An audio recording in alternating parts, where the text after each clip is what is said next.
Well, just in time for the Younib at 1, today being 16th of Wednesday 2024. All eyes are set on the Senate, where proceedings for impeaching the Deputy President Rigathi Gachagua are ongoing. This comes after his bid to suspend his impeachment trial in the Senate failed yesterday. Welcome to the broadcast. My name is Alphonce Ouma, and the bulletin begins right now. Deputy President Rigathi Gachagua has lost two efforts to stop the impeachment process against him in the courts. Gachagua will have another opportunity to plead his case in the Senate, which begins today and tomorrow.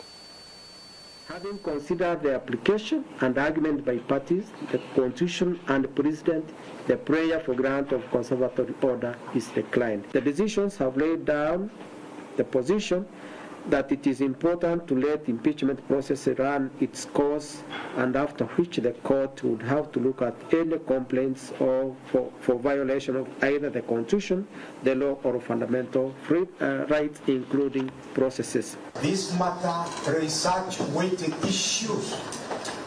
They should be heard. The conservative order application by 3 judges, not 1 judge.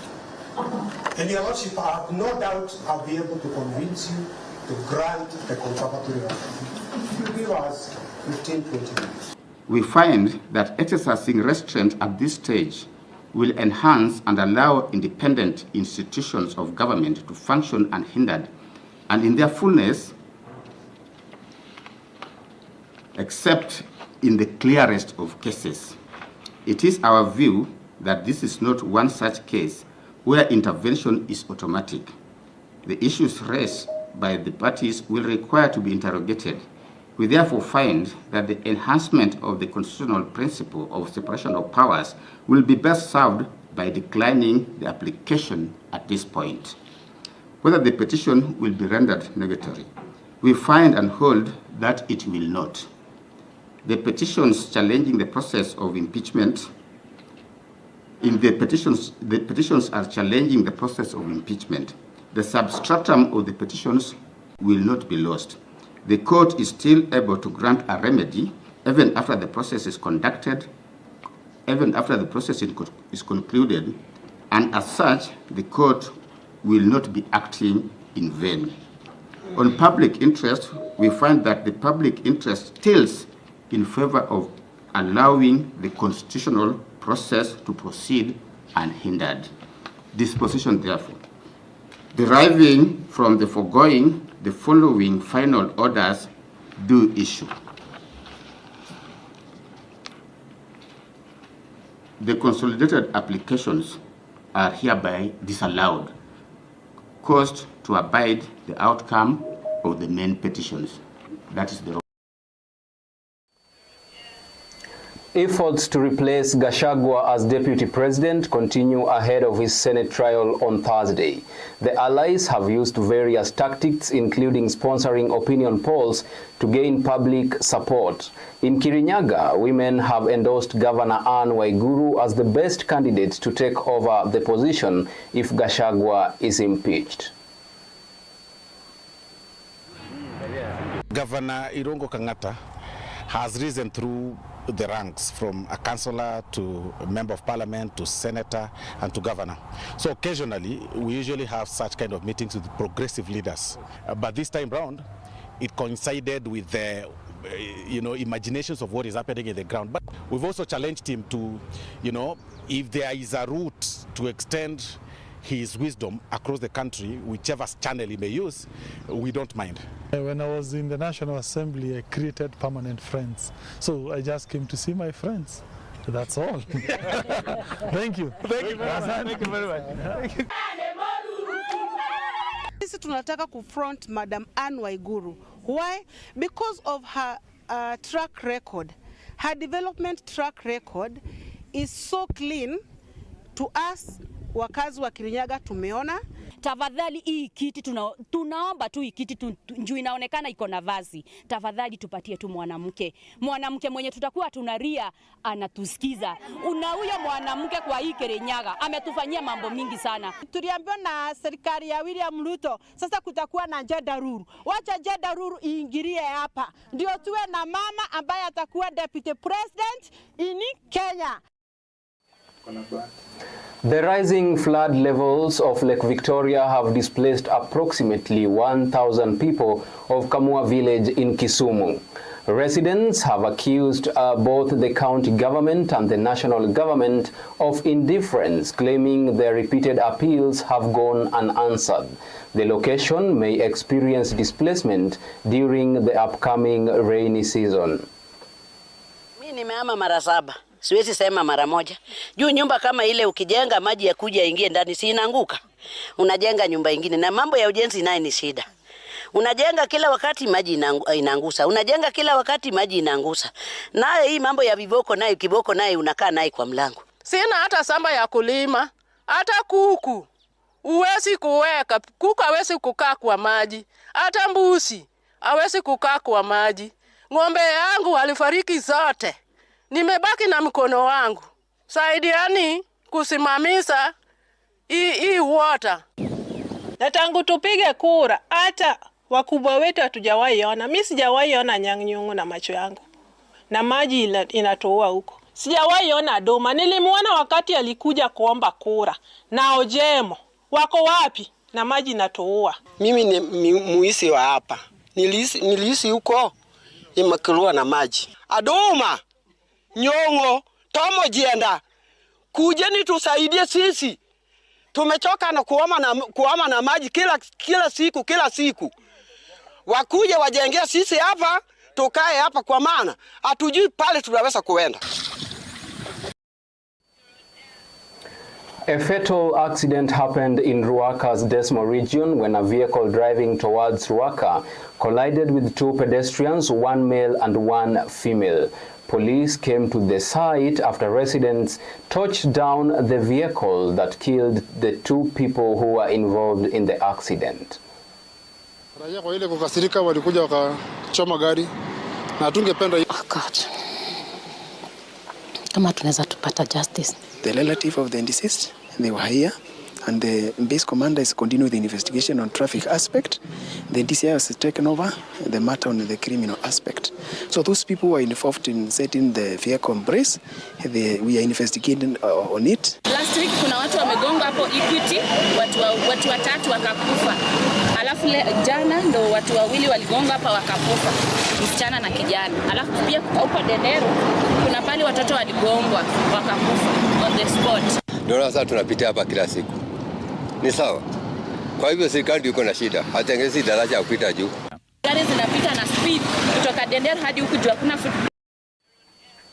Now, moving on swiftly, a 30-year-old man is recovering from gunshot wounds at Naivasha Sub-County Hospital after being shot by an alleged drunk police officer on Monday morning. Jimmy Ngugi was shot in the neck after confronting a state officer about peeing on his bike. Jimmy Ngugi was attending a Jamaican reggae concert by Glenn Washington at a club in Naivasha, Nakuru County when he got into a fight with the drunk police officer. Nikamapproach nikamuuliza, mbona unakojolea bike yangu? Na pale kuna free space unaweza kojoa pale. Akaniambia hajakojolea. Nikahakisha simu light nikamuonyesha amekojolea. Akaniambia sasa nataka nifanye nini? Nikamwambia hata kuna kitu nipenda kufanya, nilikuwa nataka tuache kukojolea. Akatoa gun akanishoot. Sasa tunahofia maisha yetu because kwanza mimi nilikuwa karibu na yeye sana. Na huyo mtu alituona na mpaka saa hii inavyosemekana hakuna hatua yoyote imechukuliwa. Nataka serikali iangalie kati historia ya police brutality. Juu wanatumia power yenye fai kwa mtu mwenye hata anakosa. Kwanza ni afisa wa polisi mwenye anajua sheria. Ninauliza kwa nini wanapewa bunduki wanaenda nazo kwa baa? Kenya can now boost its tourism numbers by increasing investments in marketing leisure tourism, particularly to domestic visitors. According to Alexander Zisimatos, the general manager of Diamond's Malindi Resort, he emphasizes that these efforts are critical, especially as the Kenya Tourism Board announces its plans to reposition Kenya as a premium and sustainable tourism destination. Take a look.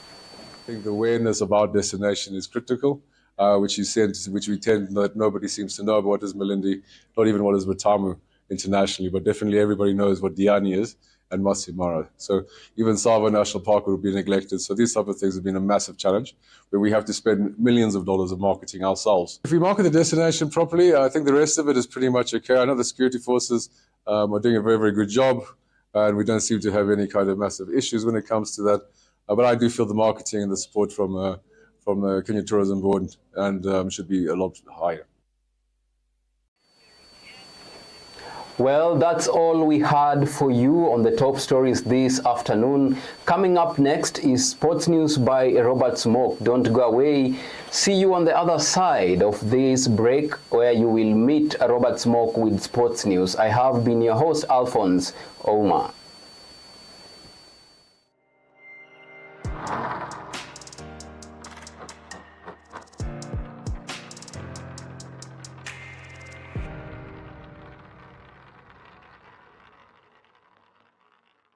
Je, wewe ni mfanyabiashara katika sekta ya elimu, afya bora, usafiri ama unamiliki kampuni yoyote ile? Ungependa kupata fursa ya kutangaza biashara yako ili kuwafikia wateja zaidi?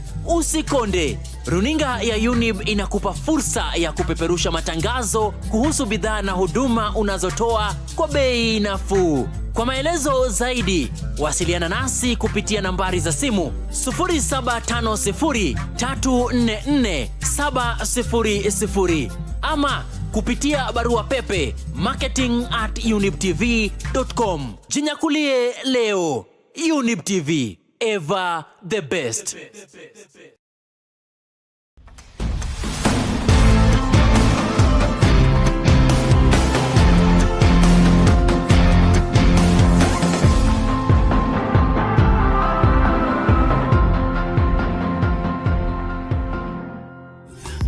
Ever the best. Hallelujah.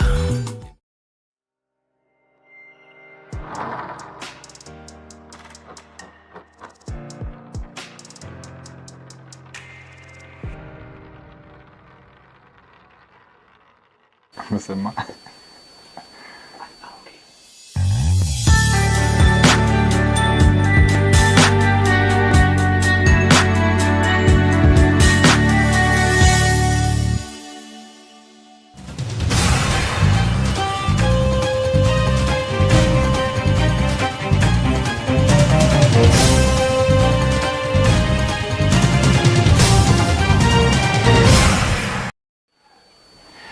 Welcome back from the break. My name is Robert Smoke and this is Younib TV Sports News at 1.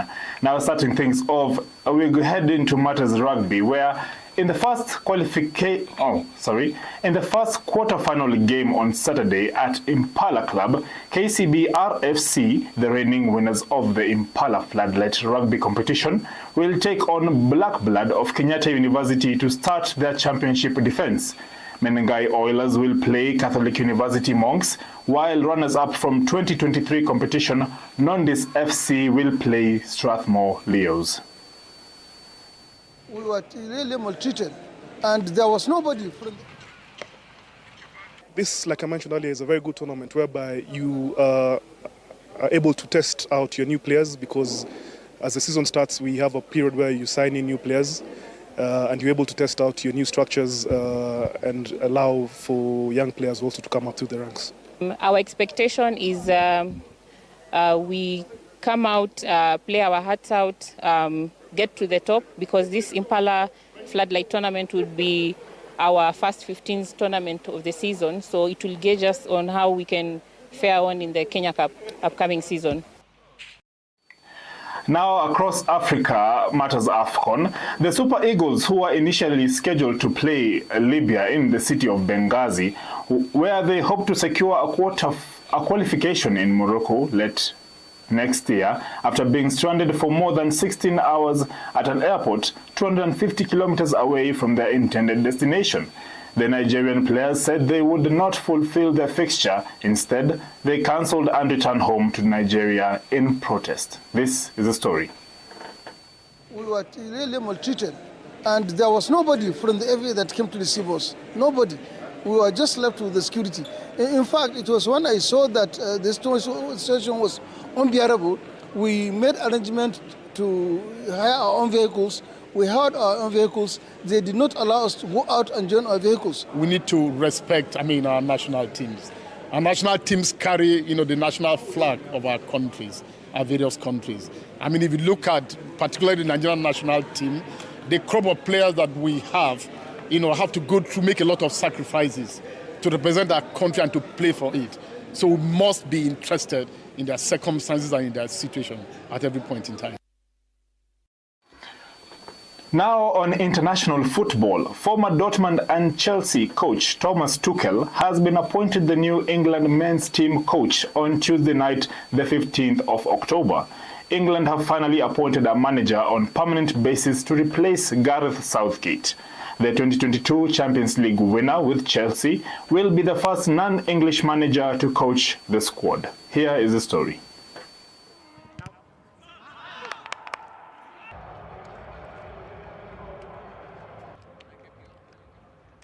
Was well deserved for us with all the effort that the team and the guys put in. But I have to say, I just walked in the dressing room and told everybody there is no room for disappointment now. There's no room for doubts. The title, is far away. I don't think it's... no, we have to be realistic at the same time. And so from now on is the starting point, and we will absolutely focus on our strengths and the qualities that we absolutely have, and we will build a team that nobody wants to play against. This is the challenge, and this is the challenge for me to do this as fast as possible. What I saw today, I was very, very pleased, and from here we can start. Well, that has been sports news. International break is over. Now league football is back with big fixtures this weekend waiting to happen.